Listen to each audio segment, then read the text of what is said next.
नमस्कार दोस्तों साथियों। जहाँ कांटा है वहाँ फूल नहीं, जहाँ फूल है वहाँ कांटा नहीं। जहाँ मोहब्बत है वहाँ नफ़रत नहीं, जहाँ नफ़रत है वहाँ मोहब्बत नहीं। यही है इस संसार की कायनात को बनाने वाले ईश्वर के दरबार का यही संविधान और यही नियम है। ये दो जहां के मालिक, सारे कायनात को बनाने वाले, इस नफ़रत की जलजला में हम लोग जल रहे हैं। ये मेरे मेहरबान खुदा, तू नफ़रत को मिटाने की कृपा कर। हम गए थे एक बार अररिया, बाइबिल संस्थापक से हम मिले, क्रिश्चियन धर्म के अनुयायी प्रेम कुमार फास्टर से मिले। ईश्वर के कैसे हैं करामत, कैसे कैसे किन से मिलाते हैं, ये तो वही मालिक जाने। जब फास्टर साहब से मिले तो वह हमसे जवाब किया कि देखिए आप कहाँ से कहाँ आए हैं। हम जमी पर गोल चिन्ह बनाए और उसमें लकीर मार करके वहाँ से ऊपर कर दिए। हम बोले ज़मीन से लेकर के आसमान तक का मेरा दौरा है, वहाँ तक पहुँच है मेरा। अब तो फास्टर साहब को दिमाग में कुछ समझ में नहीं आने लगा। साथ ही साथ वह पूछता है कि ईश्वर कहाँ रहता है मालिक, रब। हम बोले देखिए ईश्वर रहता है इस मस्तिष्क में।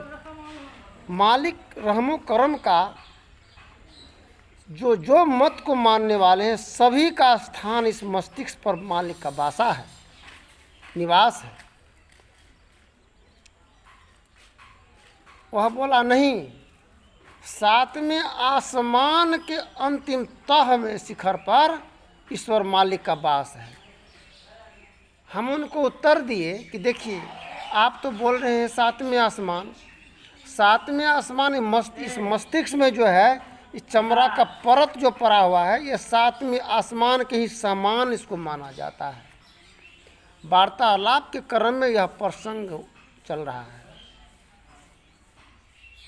अब फिर वहाँ पर गुम हो गए। वह जहन्नम जमी के सातवें तह के अंतर में है। हम बोले देखिए भाई, ये पैर जो है, पैर यह पैर जो है, इसमें तरवा में 7 तह चमड़ा होता है। चप्पल लेके बुलिए, जूता लेकर के चलिए, खाली पाँव भी चलिए तो पैर को फर्क नहीं पड़ता गिट्टी फिट्टी लांघते हुए। इसलिए मजबूती से उनको 7 तह दिया गया है ताकि कांटा भी उसके पैर तले मोम बन जाए, पिघल जाए। तो इसमें जन्नत और जहन्नम ये दोनों पाँव में है। कैसे है, अगर हम अच्छा काम करने के लिए जाते हैं, भलाई का काम करने के लिए जाते हैं, नेकी का काम करने के लिए जब जाते हैं तो मेरा पूरा जिस्म उत्साहित और खुशी से भर जाता है, फूल खिल जाता है, खुशबू भर जाता है मन में। अगर बुरा काम करने जाते हैं, किसी को दिल जलाने का, चोरी करने का, डाका डालने का, देशद्रोही बनने का, आतंकवादी बनने का, परिवार को सताने के काम के लिए जब मेरा पाँव बढ़ता है तो वही है जहन्नम। जो जहन्नम का काम करता है आसमान में क्या दुख मिलेगा, धरती के तर में क्या मिलेगा। उसको तो जीते जिंदगी ऐसा परेशानी और तबाही का मंजर की सामना करना पड़ता है जिसका जवाब नहीं है। एक घर में दो पुत्र वधू की दास्तान मोहब्बत जुल्म का सुनाने जा रहे हैं। एक गृहिणी पुत्र वधू, वह पूजा करती है, व्रत करती है, उपवास करती है, 10 रुपया 5 रुपया का अगरबत्ती रोज जल जाता है और अतिथि आए गए का सेवा पर भी थोड़ा बहुत नज़र रखती है।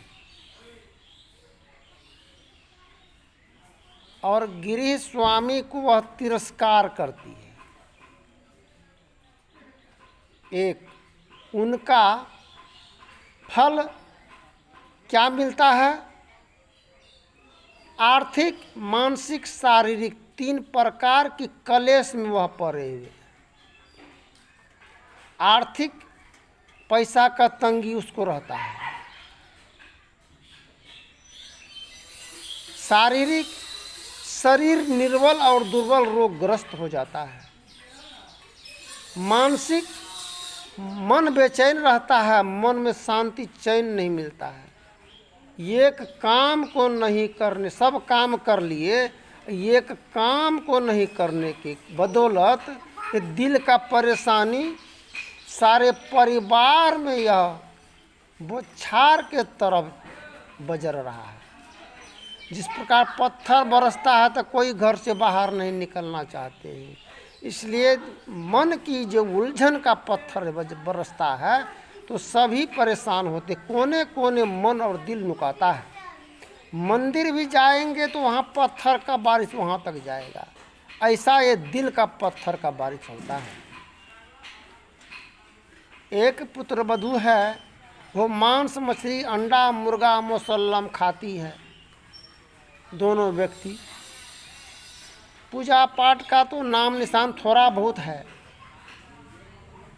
लेकिन उसको ये डर लगा हुआ है अगर हम गृह स्वामी मालिकों का अगर नहीं मानेंगे तो आखिर ये जीव मर करके जाएगा तो कहाँ जाएगा। भय है उनके अंदर में।